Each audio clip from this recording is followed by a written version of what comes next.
Hey guys, welcome back to another exciting episode of YOML. This is the Year of Mature Learning podcast, and we are on reflection 361. Four more from 365, and that's where we're gonna conclude and wrap up the first, I Leg of guess, the the marathon. first Yeah. editions Yeah, of yeah, the YOML. yeah, So here again with another new book, and I might like this book. So, but I yeah. like Chris That's a good one. introduce the book.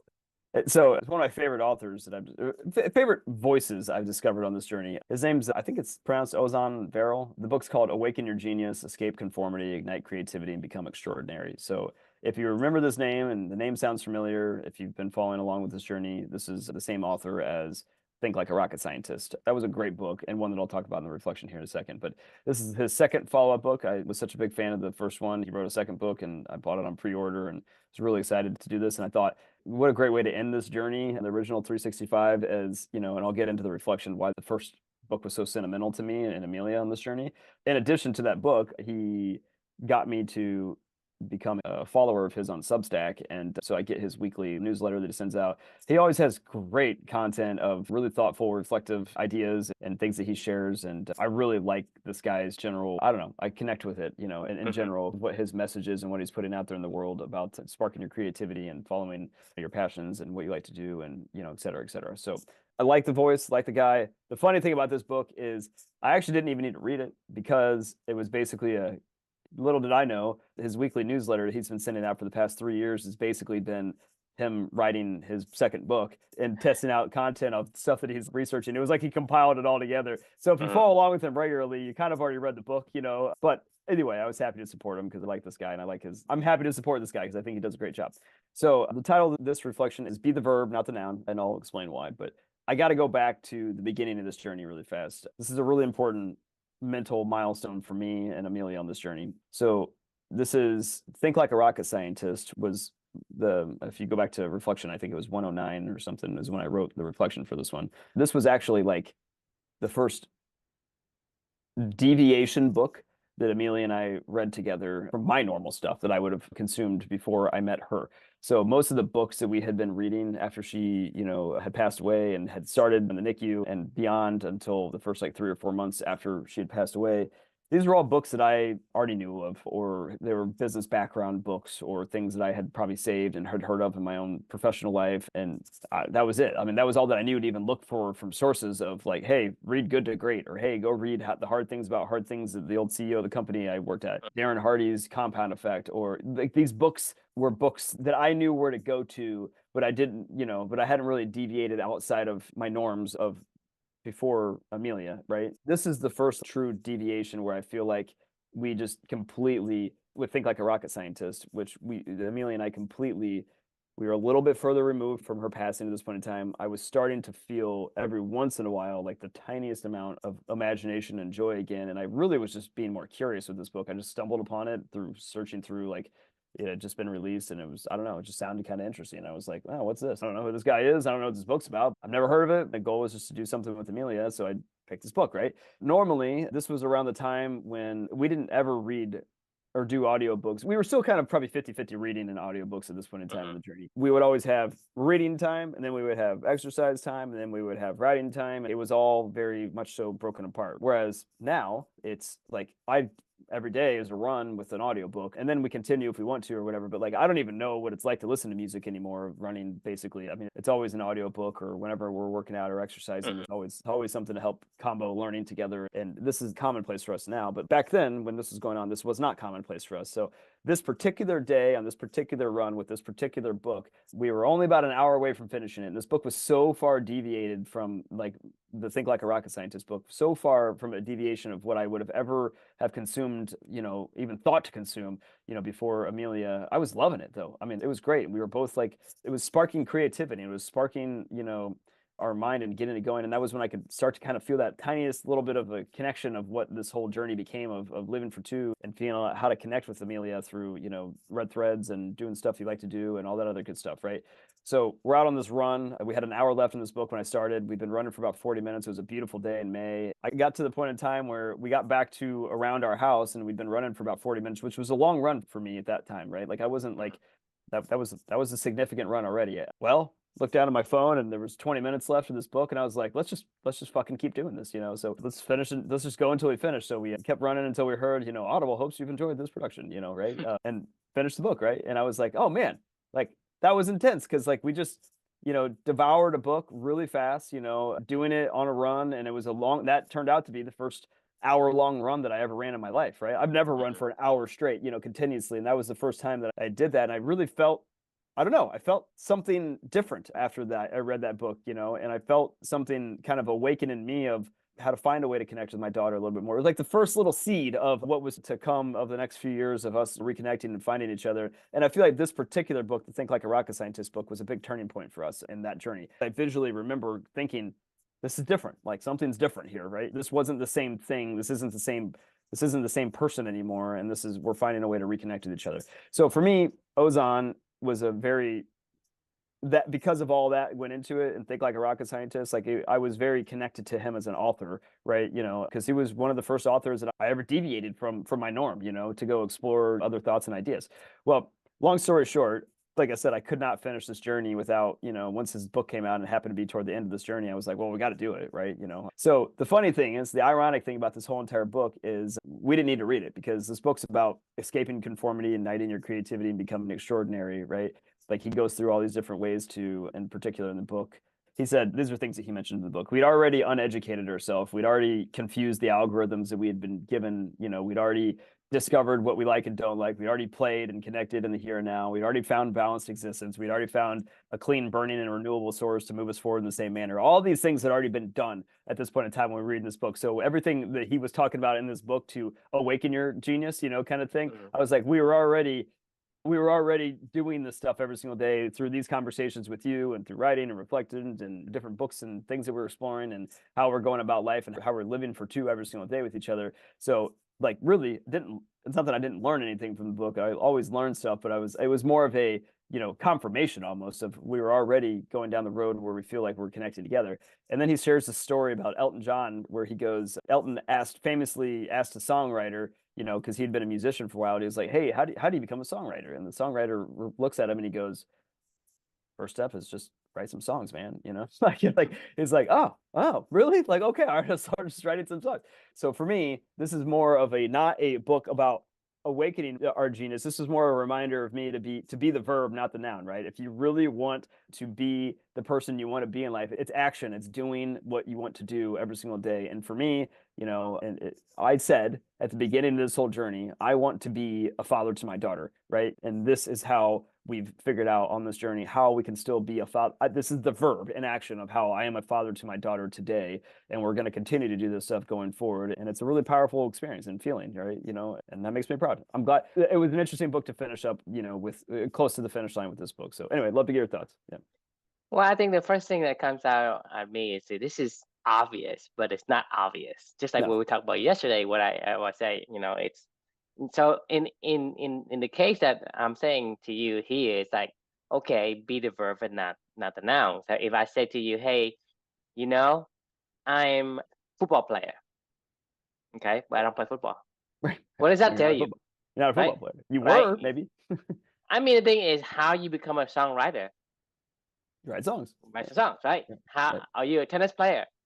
What is a tennis player, right? You have to have a verb to be the noun.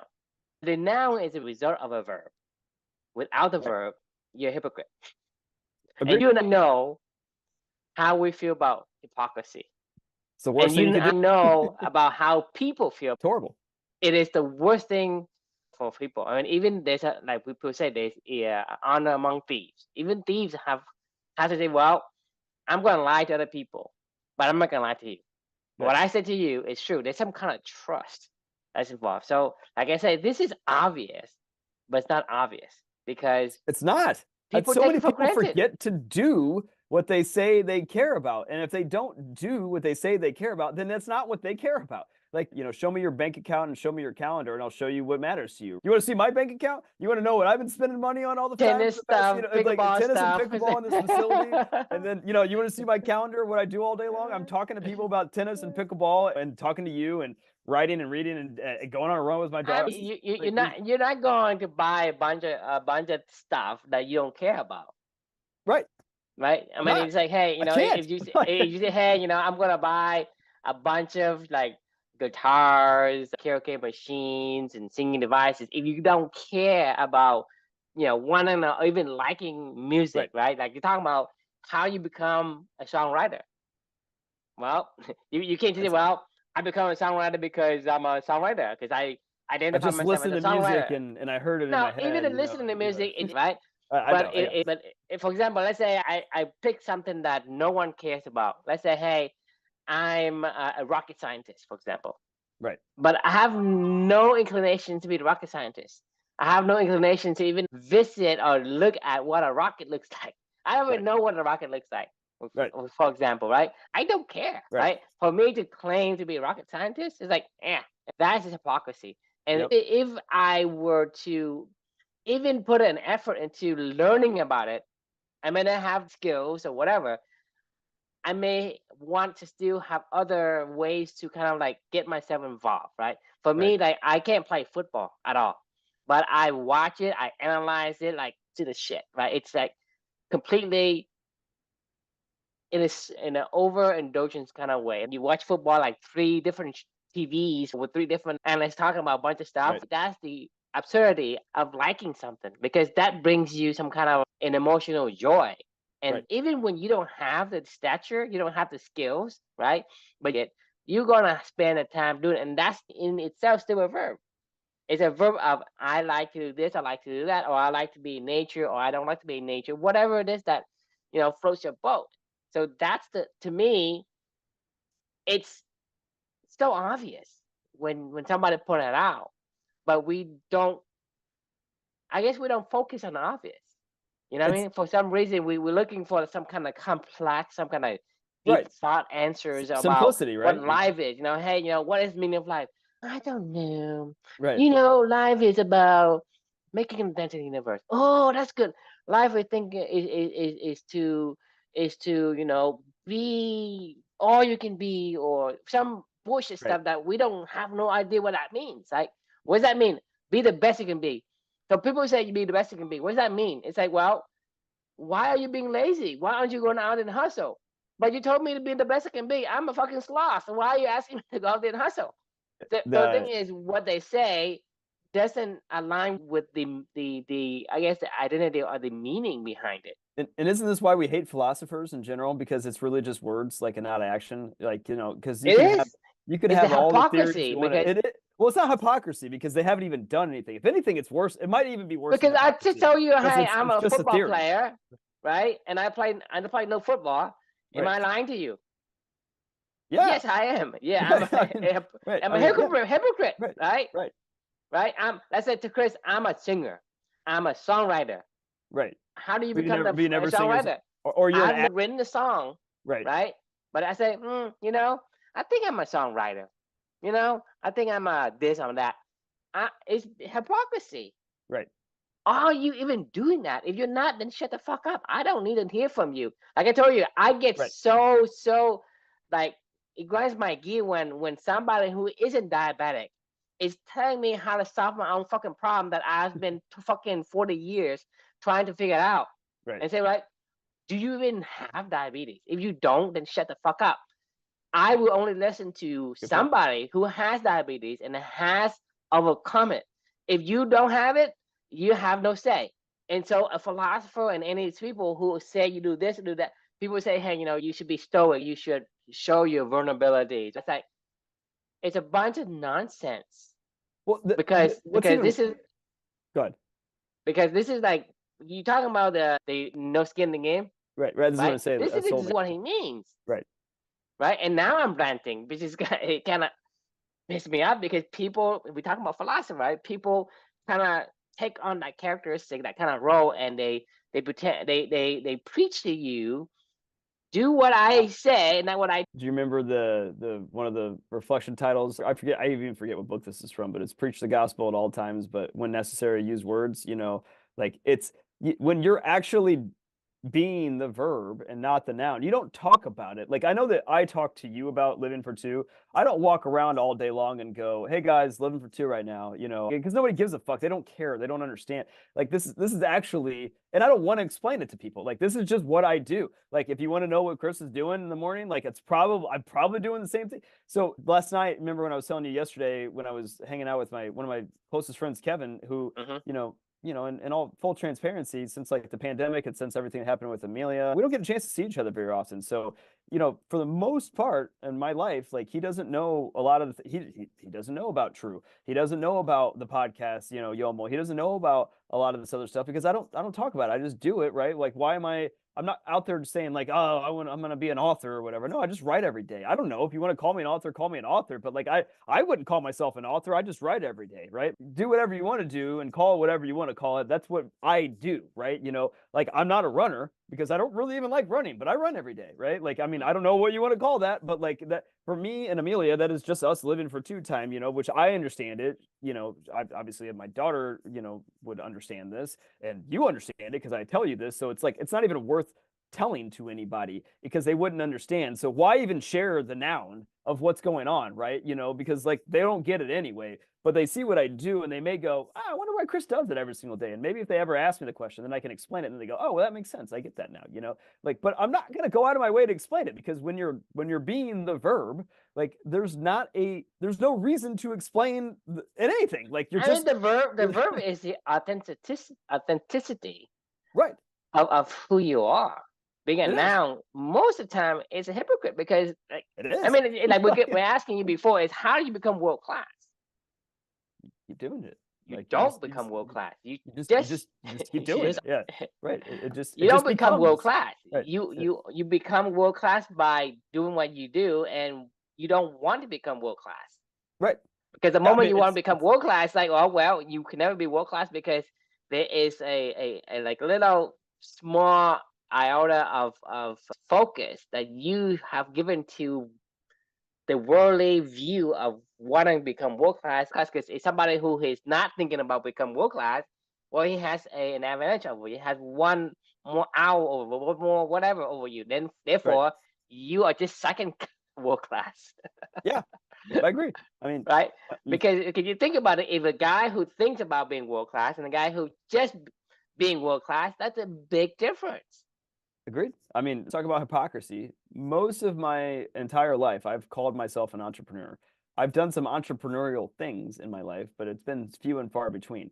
This is the first time that I can probably really say that I'm entrepreneuring right now, in what I'm doing today. And not because I didn't ever do innovative things. I think the term is intrapreneur, right? When you're within a company and you do a lot of innovative creative. I've done a lot of that in companies before, but I've never been an entrepreneur where it's just on me. And this shit is fucking terrifying. I'm not gonna lie. I mean, my stomach has been in knots for the past month and a half. And like, I mean, every day is like, I mean, I wake up, I mean, I can't even begin to tell you right now. Like I keep waking up in like, not a cold sweat, but basically like probably an hour and a half earlier than I normally would ever want to get up. And I'm just like sitting there going, what do I gotta do? What do I gotta wear? I'm dreaming about the stupidest things right now, that I'm like, can't get it out of my goddamn head. This is the verb. Like, I don't need to tell anybody I'm an entrepreneur right now. And it's yes, when you are a verb, that's what I'm saying is that right. Now isn't to be, it's like, if you announce a noun, you become a hypocrite. Yeah, I agree. You can say, I haven't written any song, but I'm a songwriter, Right. Or I'm an actor. I'm waiting to act, and you're like, well, I mean, it's just the order of things. Right. Yeah. Well, if you can act, you can act in plays. You can go act in. I mean, the noun is like the shadow of the verb. The shadow of the verb. It's there wherever you go, but you cannot change the noun by claiming to be something. You have to. It follows the verb. It doesn't matter what you do. I mean, if you say, "Hey, I go to the left," the verbs are gonna follow. You can't say, "I'm on the right." No, I run. No. I'm a runner. Like it's not. I'm a runner. I run. It's I run. I'm a runner. A runner. Right. It's not like I'm a runner. That doesn't make sense. No. I mean, You can mentally say you're a runner in your mind, but if you never go run, then you're not a You're not a runner. I runner. mean, show me your bank account, show me your schedule, and I'll probably tell you what matters to you, right? You know, if you're constantly running around like a chicken with your head cut off, not accomplishing anything all day long, and you're at work for 70 hours of the week or whatever, to walk around and say, you know, I'm a, you know, whatever you want to claim. But like, no, that's not what you do. You're not a parent. You don't parent. Like, you're never home. How are you going to call yourself a parent when you're not parenting? How are you going to tell your, I don't know. I mean, like, there's so many things that labels that people give themselves when you're like, no, you're not really doing that, like, at all. And it's just like the values conversation that we've talked about over the whole entire journey of this. So many people think the noun value is what they need to define, right? I think And this is where they get confusing as well, it because is. we talk about the core values in the past, and the thing is, you No, they find you, like, and you go, oh, well, this is how I am. you do the core values. Right, you use them, and I then you mean, go, oh, I'm putting a word around what I'm doing so I can remember this and relate back to it. exactly. It's not the opposite. You don't It's say not like, top you core value, heat. Like, honesty. Like I have, I will take honesty. I take right, challenge. Or I take right. learning. But you don't learn fucking shit. Like it's not good Right, core values. right, yeah. It doesn't work that way.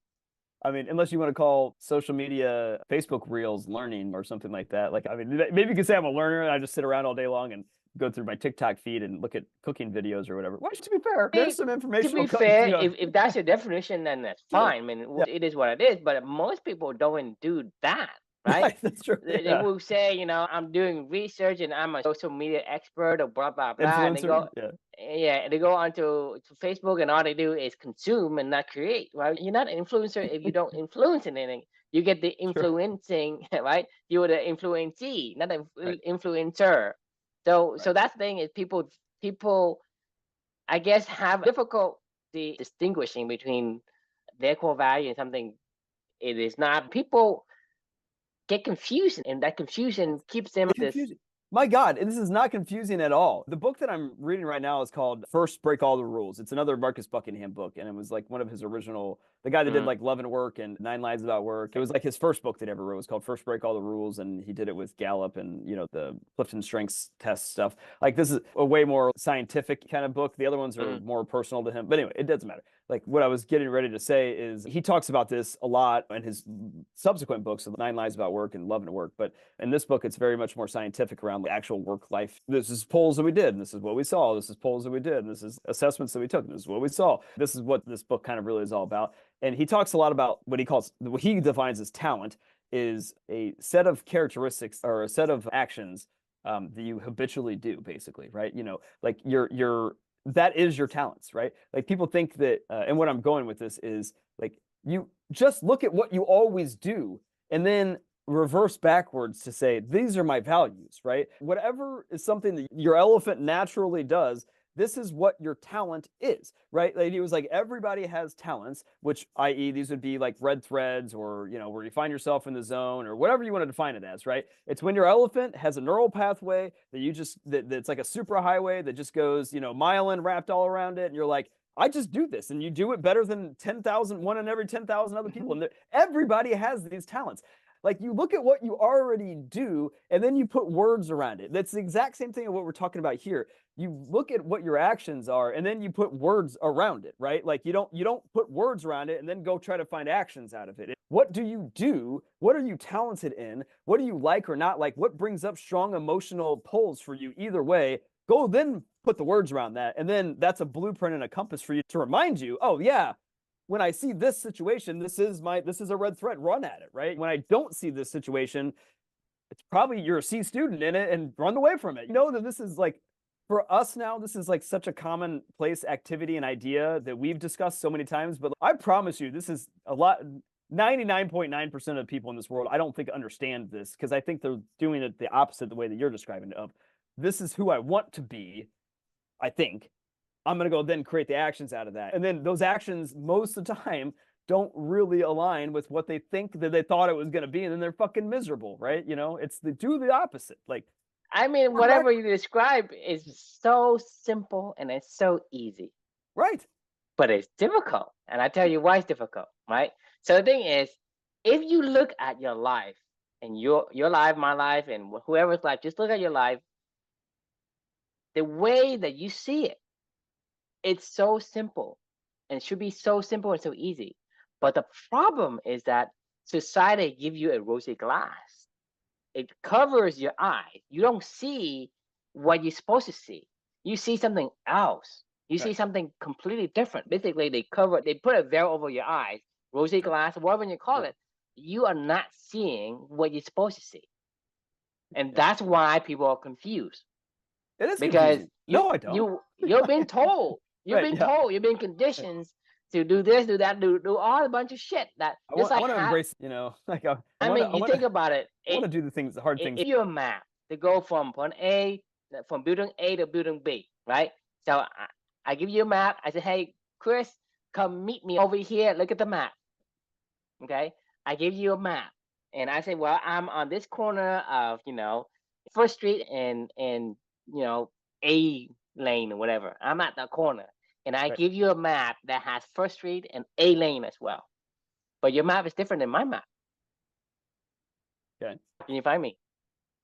You mean like you're actually like First Street and A lane is not the same on each map? It's not. Then you will never find me. This is why I'm saying. I don't know how. This is why I'm saying it's confusing to people. Right. Yeah. Until you remove that veil, right. You're not going to find what we are saying simple. You and I had to go through great lengths to even get to this point, right? Yes. You and I have been searching for something for so long, and even when we first got together 4 years ago, we didn't even know then. No. The everyday meeting with you an hour and doing all the podcasts and reading all the books, that you and I have come to the point where, I see it now. I understand. But before that, you asked me to be honest with you. I don't know. I had a feeling that what I'm doing here is not what I want to be. That's all I know. Right. I don't know where to go. You had an emotion. You had an emotion, a trigger, and you're like, I don't know what this means. The emotion says, I don't want to be here. Act. Yeah, it says act, but what do I act? Right. When you had your atomic bomb, you're completely lost. And you say, well, yeah, I'm lost, but I don't want to be here. I got to go to a different place. So you and I were looking for directions or some sort of something. On a quest. On a quest. That's why it's called the year of you don't want to learning. be there, right? Yeah, and that's the only thing we know. And that's the only thing I know, to be honest with you, because I don't know what it is I want. Even in the beginning, I don't know what I want.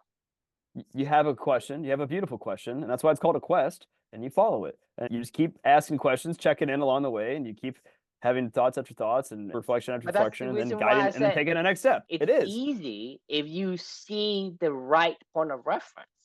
It's easy if you know your core values.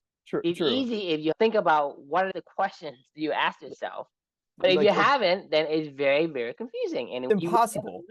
It's actually impossible. If we just had this conversation with a random person on a random street corner, they'd be like, oh, okay, that makes sense. Makes sense. So like, it does, I mean, and conceptually, I guess that makes sense to me. But what you were saying to your point, I mean, eating a frog makes sense. I mean, everything makes sense if you can make it make sense. I mean, if you're persuasive.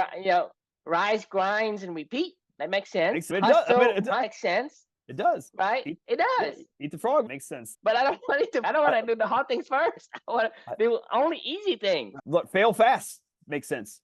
I get it. What I was going to say, though, in conjunction to this is we're saying this like smiling and joking and saying like it's very simple. But it took 361 books, two written books, 361 podcasts with somebody every night, meeting for 4 years, and we still don't know anything. But at least we've maybe started taking a path. But we know something about us.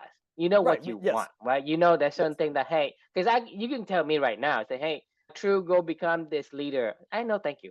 I don't want it. I want peace and quiet, right? I know. Hey, you say, hey, True, help me with this Wix thing. Say, I'm gonna give to someone who is much better than me, who can do that, and who's love to do that.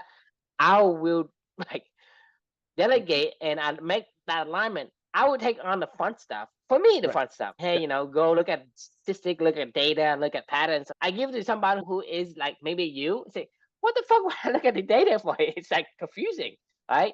When I had to do taxes, I would hand it out to a CPA. I'm not gonna do it. So that's what I'm saying is, I don't know shit about the world, but I know shit that pertains to me. Right. That's the only thing you can do.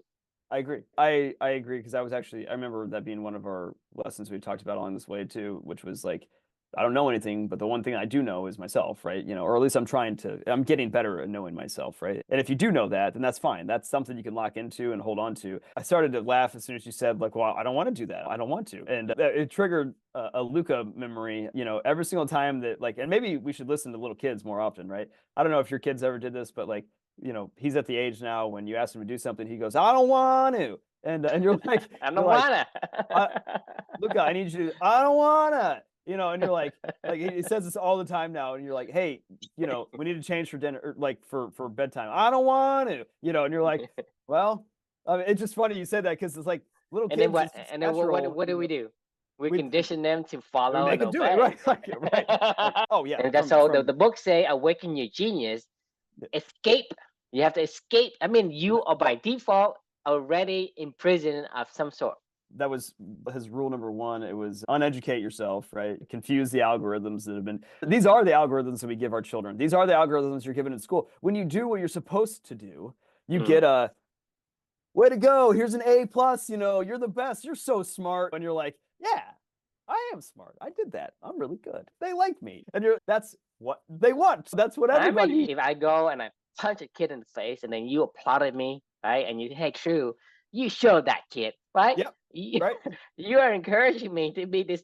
I'll punch more people, more kids, and more kids, and more kids, right? How do you think pit bulls are trained? I mean, this is literally how pit bulls are trained. I'm pretty sure that I've read that pit bulls are actually kind of nice and gentle animals, but for whatever reason, people started to breed them to not be that, and now they are not that, and when you see a pit bull, the first thing you think of is, oh, that's a mean dog, like that's what they're supposed to do. Like anybody can be conditioned to this stuff. You have to unlearn, fuck up with the algorithms, right? That are programmed in your brain. Like, I mean, you don't want to do them all, like, but find the algorithms that matter to you. Find your talents, right? Find your red threads, find your things that you love, right? The one thing that's been an interesting revelation to me with the whole, atomic bomb event before and after is I don't think that I've actually changed. I think that I just know myself now better. And when I know myself now better, I can then figure out a way to connect with my daughter now better. And that's probably one of the. You have to do less of things that doesn't Yes. matter to you, right? Yeah. That's all you gotta do is Yes. inside of you is still you.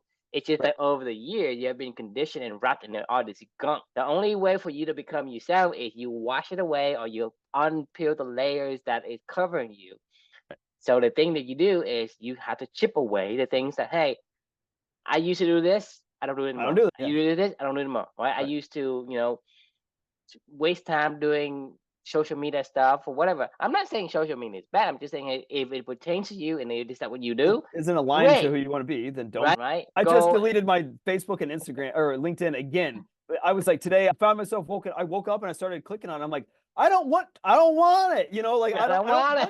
I was like, God damn it, I'm deleting You this. have to, Chris. You have to. I was like, it's gone. I don't even care if I'm checking. Like, I'm gonna let Nazim do it. Like, I don't give a fuck. I do not want to be on Facebook anymore because I found myself. That's why you delegate. You delegate. You can do it, but you need to delegate things. Don't want it. Like, I mean, I don't. It's not that I don't want any of it. I only want it when I want it in a small dose. At a very particular time when I have the time that I want to go do that activity, which is not regularly, right? Like, I don't want that to be a habit. I want to be the habits that I build my life around, the talents that I have. I don't have a talent for scrolling on Facebook, or maybe I do. I don't know. I mean, maybe I just do have a really good talent for going like this through Facebook, and like it really is a red thread for me. Maybe it is, but it's not a red thread that I want, right? Like, I can choose what red. What I'm saying before is a red thread and a thread is something that you need to be able to distinguish, because if you say, hey, when I play poker, right? It's like I'm completely immersed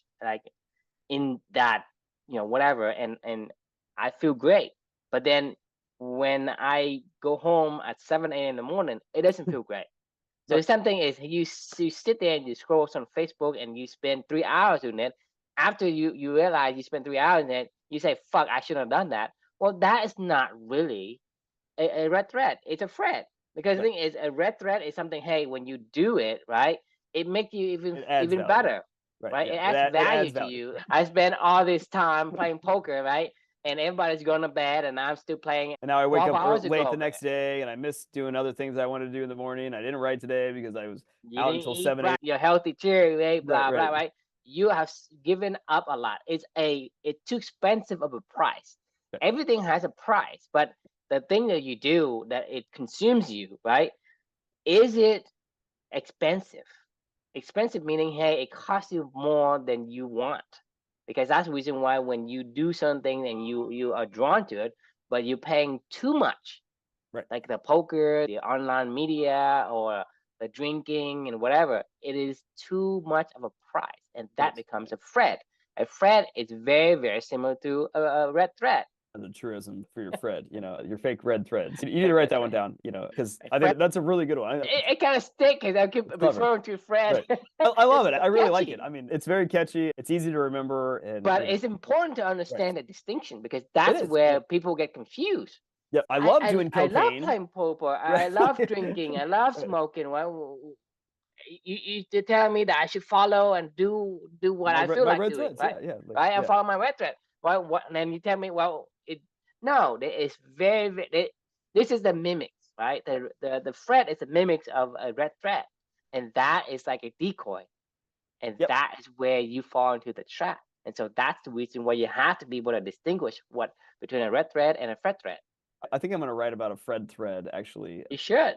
Only to remember it and document it for my own memory palace, because I was searching I just finished this book on Tuesday called Blitzed. It's about drugs in the Third Reich, and it was like Hitler was a huge drug addict. He was a meth addict. He was doing speedballs of cocaine and opioids. But the funny thing is, he didn't even know it. Like he had his personal doctor with him everywhere that he went. This guy was just injecting, and all day long. He was like, just make me feel good. It's like, okay, I got you. Like, I got to go perform for people. And he's like, okay, great. Like, and he was like, he thought he was just giving him vitamins for the longest time. And I think eventually he probably caught on.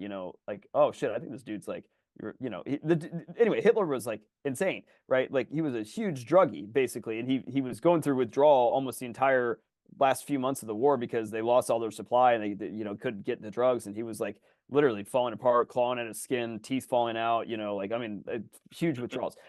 The whole entire army was doing all this stuff as well, of taking methamphetamines to called Pervitin that they used to like do their blitzkrieg activities and whatever, and people were all kinds of fucked up from that stuff, and their whole entire there's the infantry kind of guys as well, and they were pushing this drug use all over the place with these people. They thought they actually were clean and sober and Puritan, side stuff, but they were doing things that nobody knew were that highly addictive, and they thought it was just like taking an aspirin or something like that, and anyway, reason why I'm bringing this up. The rosy glass once again. Exactly. Yeah, you think that it's something good, but you're really, it's a Fred, right? Which is actually what I think. I've been searching for the answer to this because like of what I wanted to write about this one, because I wrote like 3/4 of it, and I was like, I know kind of what I want to say, and this is about like PEDs, like performance enhancing drugs. They're kind of a Fred, right? You think that it's enhancing, what you like to do, but really it unravels really fast down the road. And it's like looking at a set of twin and trying to determine which one is your wife. Yeah, I mean that's really fucking confusing. But you have to know, like, that's a really good point. I mean, I don't have a twin wife, but I would assume you have to really know who your wife is and what her little small characteristics are to be able to pinpoint the difference between the two, because I'm sure there's differences, like whether it be personality or maybe there's a freckle or something like that, but you got to be able to distinguish those minute differences. And I love playing. It is very minute difference between a red thread and a Fred. So it's like telling between the two, the twins. It's hard. I mean, yeah, you're right. It's almost impossible. But I'm writing. That's why it's very confusing. It is. That's why I just wrote down Fred thread. That's what I'm gonna try to work through that, because I think you just solved my.